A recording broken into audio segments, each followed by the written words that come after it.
Welcome to HydroGear Service Training. This video will cover the installation of the 72880 Oil Retention Kit, following Service Bulletins 49 and 50. Only the models shown with the additional torsion spring are covered with this kit. If your product does not apply, refer to Service Bulletins 45 or 46 to determine the correct retention kit. Once the retainer clip is removed, note the orientation of brake arm and torsion spring before removing remaining components. Discard factory torsion spring, thoroughly clean the shaft, bore, and housing.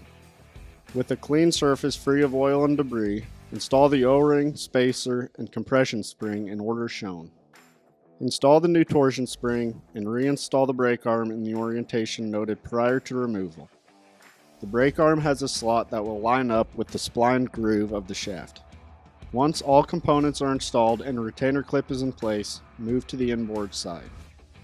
Apply a consistent layer of the included Loctite to the plug and hand start in the board. Lightly and evenly tap the plug with the mallet until fully seated against the housing boss.